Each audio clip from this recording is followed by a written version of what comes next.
Hello दोस्तों, स्वागत है आप सभी का हमारे YouTube channel unique GS academy में। दोस्तों, राज्यों की इस कड़ी में आज हम लोग मेघालय राज्य के बारे में पढ़ेंगे। पूर्वोत्तर के एक और राज्य मेघालय राज्य के बारे में। मेघालय राज्य दोस्तों 7 सिस्टर्स के अंदर भी आता है। 7 सिस्टर्स में जितने भी 7 राज्य हैं उसमें से एक मेघालय भी है। और पूर्वोत्तर राज्य में कितने टोटल राज्य कितने हैं पूर्वोत्तर में? 8 राज्य।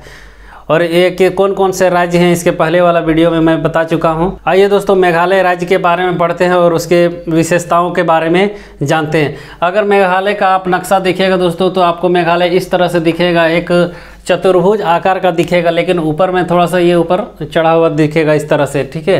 अगर पॉलिटिकल मैप देखिएगा आप मेघालय का तो आपको इस तरह से दिखेगा। अगर मेरा आप इंडिया वाला वीडियो नहीं देखे हैं कि भारत में कितने राज्य हैं तो वो जाके देखिए, ताकि आपको जितने भी राज्य हैं वो याद हो जाए और उसके विशेष स्थिति याद हो जाए, भौगोलिक स्थिति याद हो जाए कि वो कौन से दिशा में है और किस किस क्षेत्र में वो आते हैं। तो आप जाके उसको देखिए, फिर आप जितने भी राज्यों के मैंने वीडियो बनाए सबको देखते जाइए, ताकि आपको सब राज्यों के बारे में सभी जानकारी मिलते चलेंगे। देखिए दोस्तों, मेघालय की बात करें तो मेघालय की आकृति कैसी, एक चतुर्भुज टाइप की आकृति है। आपको पॉलिटिकल मैप इस तरह दिखेगा। मेघालय, मेघ का मतलब क्या होता है दोस्तों? मेघ का मतलब होता है बादल और आलय का मतलब होता है घर, ठीक है। जैसे विद्या का आलय क्या होता है? विद्या का घर, स्कूल को बोलते हैं विद्यालय। उसी तरह मेघ मतलब बादलों का घर बोला जाता है। तो मेघालय को क्या बोला जाता है दोस्तों? बादलों का घर। मेघालय का अर्थ क्या होता है? बादलों का घर। अगर मेघालय की बात करें ये कि कैसी राज्य है ये, तो एक ये पठारी राज्य है और पर्वतीय राज्य है मेघालय। मेघालय एक पर्वतीय और पठारी राज्य है। अगर बात करें दोस्तों मेघालय के बारे में कि मेघालय भारत का हिस्सा कब बना, कब इसको एक राज्य का दर्जा मिला, पहले ये किसका हिस्सा था? तो देखिए 21 जनवरी 1972 को इसको एक अलग राज्य का दर्जा मिला। 21 जनवरी 1972 को। इससे पहले ये आसाम का हिस्सा हुआ करता था, आसाम था ये, ठीक है। ये किससे टूट करके बना हुआ है दोस्तों? आसाम से टूट करके बना हुआ है। तो मेघालय पहले आसाम का हिस्सा था। 21 जनवरी 1972 को इसको तोड़ करके मेघालय बनाया गया, ठीक है। बादलों का घर मेघालय, ठीक है, मेघालय बना गया। ये किससे टूट के अलग हुआ? आसाम से। ये पहले आसाम का हिस्सा हुआ करता था। देखिए दोस्तों, मेघालय में अत्यधिक पर्वत, पठार, ऊंच नीच भूमि, और आप इसके पहाड़ियों में चढ़िएगा तो ये बादलों से ऊपर आपको पहाड़ी धुंध टाइप का बहुत ज़्यादा दिखेगा। इसके लिए इसको क्या कहा जाता है? पूर्व का स्कॉटलैंड कहा जाता है। स्कॉटलैंड कहाँ का देश है दोस्तों? स्कॉटलैंड एक यूरोप का देश है, जो ब्रिटेन में जिसे 3 देश आते हैं। ब्रिटेन में 3 देश आते हैं, इंग्लैंड, वेल्स और स्कॉटलैंड। अगर आप मेरा यूरोप वाला वीडियो नहीं देखे तो उसको देखिए, आपको पूरा आसानी से समझ में आ जाएगा। इससे पहले मैंने वर्ल्ड नक्शा में जितने भी देश आते हैं सबको बताया है दोस्तों। एशिया में कितने देश है, अफ्रीका में कितने, यूरोप में। आप उसको भी देख सकते हैं ताकि एक इमेज सेट हो आपके दिमाग में कि कौन सा देश किस तरफ स्थित है। तो देखिए इसको क्या कहा जाता है? इसके कारण इसको पूर्व का स्कॉटलैंड कहा जाता है। यहाँ का मौसम बहुत अच्छा होता है दोस्तों, घूमने के लिए बहुत पर्यटन स्थल है मेघालय। आदमी बहुत ज़्यादा जाता है घूमने के लिए मेघालय। भारत में सबसे अधिक वर्षा वाला राज्य है दोस्तों मेघालय। अगर पूछा जाए कि भारत में कौन से राज्य में सबसे ज़्यादा वर्षा होती है तो वो मेघालय में होती है। मेघों का घर किसको कहा जाता है? बादलों का घर किसको कहा जाता है? मेघालय को कहा जाता है। और पूर्व का स्कॉटलैंड किसको कहा जाता है? तो वो भी मेघालय को कहा जाता है। अगर हम बात करें दोस्तों कि ये कितने राज्यों से इसकी सीमा लगती है और कितने देशों से इसकी सीमा लगती है, तो इसकी सीमा दोस्तों ये आसाम राज्य से लगती है और बांग्लादेश देश से लगती है। अगर देश पूछा जाए कि कौन से देश से लगती है तो बांग्लादेश से लगती है, और राज्य लगती है आसाम से। देखिए दोस्तों, बांग्लादेश इसके इतने सामने होने के कारण बहुत सारे बांग्लादेशी कहाँ पे चले जाते हैं? यहाँ पे ये भारत में आ जाते हैं दोस्तों, चुपके से आ जाते हैं, शरणार्थी बनकर आ जाते हैं यहाँ भारत में। बहुत यहाँ पे सरकार को बहुत ध्यान से चौकसी यहाँ बढ़ाना चाहिए, ताकि बांग्लादेशी घुसपैठी यहाँ घुस ना सके। बहुत सारे बांग्लादेशी घुसपैठ करके कहाँ चले जाते हैं? मेघालय होते हुए आ जाते हैं, ये सब आसाम में आ जाते हैं, ठीक है। तो ये एक बहुत बड़ा बाउंड्री लाइन शेयर करता है किससे? बांग्लादेश से। और कौन से राज्य से इसकी सीमा लगती है? तो असम राज्य से इसकी सीमा लगती है। देखिए ये किसका भाग हुआ करता था दोस्तों? प्रायद्वीप पठार का भाग हुआ करता था। प्रायद्वीप पठार किसको बोलेंगे? देखिए ये भारत का जो, अगर ये भारत इस तरह बना जाए, अगर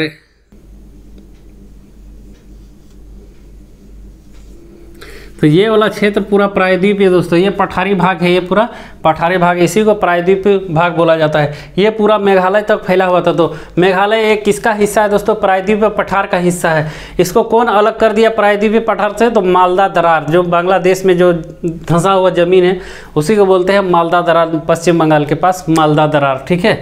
तो मालदा दरार इसको अलग कर देती है। ये किसका भाग है दोस्तों? प्रायद्वीप पठार का भाग है। प्रायद्वीप पठार से इसको, जैसे झारखंड का जो छोटा नागपुर का पठार है वो भी प्रायद्वीप पठार का ही हिस्सा है। और मेघालय किसका हिस्सा? मेघालय भी प्रायद्वीप पठार का हिस्सा है। अक्सर इससे क्वेश्चन पूछ लिया जाता है। ये सब दोस्तों इंपॉर्टेंट मार्क करके, ये सब जितने भी क्वेश्चन आए वो सब हम बता रहे हैं कि क्या क्या इससे पूछा जाता है। देखिए ये प्रायद्वीप पठार का भाग है और मालदा दरार इसको अलग करता है प्रायद्वीप पठार से, ठीक है। उधर मेघालय का पठार वो हो जाता है। अगर इसकी सीमा बात करें तो कितने देशों से लगती है? एक देश से, बांग्लादेश से। और कौन से राज्य से? असम से, ठीक है। यहाँ की समाज कैसी है दोस्तों? मातृसत्तात्मक समाज है। जैसे हम लोग का समाज झारखंड, बिहार, यूपी, बंगाल, इस सब में पिता के नाम से हम लोग जाने जाते हैं, पिता का सरनेम रखते हैं। ये सब किस तरह रखता है? मातृसत्तात्मक, माता की वंशवाद चलता है दोस्तों, माता से रिलेटेड चलता है, ठीक है। मातृसत्तात्मक है। यहाँ का समाज कैसा है? मातृसत्तात्मक। जैसे हम लोग का नाम अपने पिताजी के नाम पर होता है ना, कि इसका बेटा है, फलना का बेटा है, इस तरह। तो यहाँ माता के नाम से जाना जाता है उसके बच्चों को, ठीक है। तो इसकी समाज कैसी है? मातृसत्तात्मक है। माता लोगों को ज़्यादा पूजनीय माना जाता है, यहाँ पे ज़्यादा ऊंचा दर्जा है माँ का यहाँ पे पिता के कंपेयर में, ठीक है। तो ये कैसी है समाज है? मातृसत्तात्मक समाज है, ठीक है। ये थी इसकी कुछ विशेष जानकारी। अब आइए इसके अंदरूनी विशेषताओं के बारे में पढ़ते हैं कि इसके आंतरिक विशेषताओं में और कौन कौन से इसके क्षेत्र प्रसिद्ध हैं। देखिए दोस्तों, आपको यहाँ पे एम दिख रहा होगा। एम से क्या है दोस्तों? मासिन रम। एन से क्या हो गया? मासिन रम। ये प्रसिद्ध इसलिए दोस्तों क्योंकि इससे क्वेश्चन अक्सर एग्जाम में पूछा जाता है और ये एकदम डेफिनेटली 100% की। भारत के कौन से क्षेत्र में सबसे ज़्यादा वर्षा होती है दोस्तों? तो वो मासिन रम में होती है। भारत के कौन से राज्य के कौन से जगह में होती है? तो वो मेघालय राज्य के मासिन रम में भारत के में सर्वाधिक वर्षा होती है, सबसे ज़्यादा वर्षा होती है। यहाँ साल भर वर्षा होती है। कहाँ पे? मासिन रम में, ठीक है। और ये एक पर्यटन स्थल है, घूमने के लिए बहुत आदमी जाता है, बहुत सारे झरने, झील वगैरह यहाँ पे है, तो एक बहुत बड़ा पर्यटन स्थल भी है। तो मासिन रम किस लिए प्रसिद्ध है? भारत में सबसे अधिक वर्षा कहाँ पे होती है? मासिन रम में सर्वाधिक वर्षा। उसके बाद दिखेगा सी आपको, सी से क्या हो गया दोस्तों? चेरापूंजी भी ये भी वर्षा के लिए प्रसिद्ध है। चेरापूंजी देखिए, भारत में सबसे ज़्यादा वर्षा कहाँ पे होती थी? चेरापूंजी में। लेकिन उसको ओवरटेक करके आगे कौन निकल गया? मासिन रम। और दोनों चीज़ मेघालय में ही है। पहले सबसे ज़्यादा वर्षा कहाँ होती थी? चेरापूंजी में। लेकिन अब कहाँ होने लगी? मासिन रम में। पहले कहाँ होती थी? चेरापूंजी में, लेकिन अब होने लगी यहाँ पे मासिन रम में, ठीक है। और ये भी एक पर्यटन स्थल है, दोनों एक दूसरे के अगल बगल है, मासिन रम और चेरापूंजी। ये सब पहाड़ी 3 पहाड़ियों के बीच में घिरा हुआ है। ये इसके आगे देखेंगे कौन कौन से पहाड़ी हैं, गारो, खासी और जैंतिया पहाड़ियों के बीच में ये सब, ठीक है। मासिन रम और चेरापूंजी। उसके बाद आपको दिखेगा यहाँ पे दोस्तों एस दिखेगा। एस से क्या हो गया? शिलोंग इसकी राजधानी है। शिलोंग क्या है? इसकी राजधानी। मेघालय की राजधानी कहाँ है? शिलोंग है। और ये किस पहाड़ी पर बसा हुआ है दोस्तों? ये खासी पर्वत पर बसा हुआ है, ठीक है। शिलोंग किस पे? खासी पर्वत का में बसा हुआ है, खासी पर्वत में का हिस्सा है ये शिलोंग, ठीक है। शिलोंग इसकी राजधानी। उसके बाद इस दिशा में आपको दिख रहा होगा यहाँ पे टी से क्या हो गया? तुरा। ये सबसे पश्चिमी जिला है इसका, ठीक है। सबसे पश्चिमी जिला कौन सा है दोस्तों? तुरा। इसकी सीमा कहाँ से लगती है? बांग्लादेश से लगती है। बांग्लादेश से लगती है इसकी सीमा, ठीक है, तुरा से। तो यहाँ पे आपको जितने भी हैं ये सब पता चल गया होगा। एम से क्या हो गया? मासिन रम। सबसे अधिक वर्षा भारत में, सबसे अधिक वर्षा कहाँ पे? मासिन रम में है, एक पर्यटन स्थल है। सी से क्या हो गया? चेरापूंजी। मासिन रम से पहले कहाँ पे सबसे अधिक वर्षा होती थी? तो वो चेरापूंजी में, ये भी एक पर्यटन स्थल है। उसके बाद क्या है? शिलोंग यहाँ की राजधानी है, मेघालय की राजधानी शिलोंग। उसके बाद टी से क्या हो गया? तुरा क्या? एक सबसे इसका पश्चिमी जिला है और इसकी सीमा बांग्लादेश से लगती है।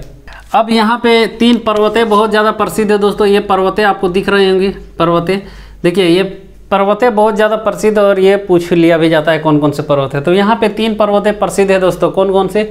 जी के जे मतलब क्या सी हो गया? जी से हो गया दोस्तों गारो, के से क्या हो गया? खासी। जी से गारो, के से खासी और जे से जयंतिया। गारो, खासी और जयंतिया कहाँ की प्रमुख पर्वतें हैं? तो ये मेघालय की प्रमुख पर्वतें हैं। गारो, खासी और जयंतिया। गारो, खासी, जयंतिया मेघालय की प्रमुख पर्वतें हैं। अब इसके सबसे ऊंची चोटी देख लेते हैं। देखिए, गारो की सबसे ऊंची चोटी है दोस्तों नोक्रेक, ठीक है।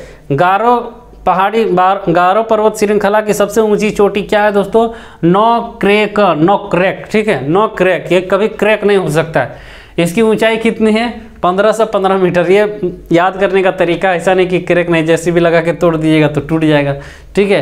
तो गारो, खासी, गारो की सबसे ऊंची चोटी क्या है दोस्तों? नोक्रेक। इसकी ऊंचाई कितनी है? 1515 मीटर।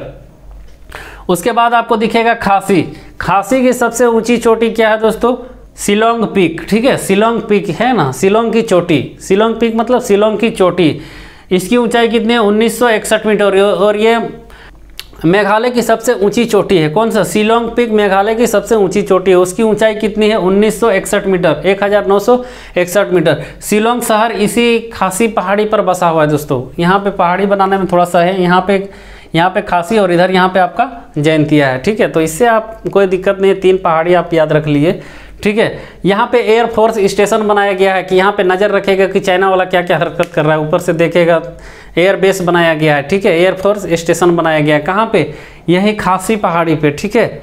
शिलोंग और हम्पी वैली 2 जगह यहाँ पे प्रसिद्ध है दोस्तों, पर्यटन के लिए बहुत ज़्यादा प्रसिद्ध है। यहाँ पे पहाड़ों में चढ़िएगा तो आपको लगेगा स्वर्ग में आ गए हैं, इस तरह स्वर्ग का फीलिंग होगा, ठीक है। अनुभव होगा कि लग रहा है स्वर्ग में आ गए, इतना ऊंचा पहाड़ी में। पूरा बादल वहाँ पे नीचे दिखेगा, पहाड़ी से नीचे बादल आपको दिखेगा, ठीक है। तो शिलोंग और हम्पी वैली कौन से पहाड़ी पर बसा हुआ है? खासी पे, ठीक है। यहाँ पे एयरफोर्स का स्टेशन बनाया गया है। और यहाँ की सबसे ऊंची चोटी क्या है? Shillong peak, 1961 metre. उसके बाद जे से क्या हो गया दोस्तों? जे से जयंतिया। जयंतिया पर्वत कोयला के लिए प्रसिद्ध है। यहाँ पे बहुत ज़्यादा कोयला का खनन किया जाता है और चूना पत्थर के लिए किया जाता है। चूना पत्थर के लिए यहाँ पे बहुत अधिक मिलता है। इसके लिए ये चूना पत्थर दोस्तों सीमेंट बनाने में बहुत अधिक काम होता है। तो जो सीमेंट फैक्ट्री वाला या तो सीमेंट का जो सीमेंट जो बनाते हैं, जो फैक्ट्री खोलते हैं, वो सब का बहुत ज़्यादा रुचि है यहाँ पे सीमेंट खोलने के लिए, ये जयंतिया में, ठीक है। जयंतिया नामक जगह पे, ठीक है। सीमेंट उद्योग के लिए प्रसिद्ध है कौन सा? जयंतिया, ठीक है। यहाँ की आधिकारिक भाषा आप जान लेते हैं, कौन सी यहाँ की आधिकारिक भाषा है? तो यहाँ की आधिकारिक भाषा अंग्रेजी है, ठीक है। देखिए गारो, ठीक है। गारो पर्वत की सबसे ऊंची चोटी कौन सा? नोक्रेक, 1515 मीटर, नोक्रेक।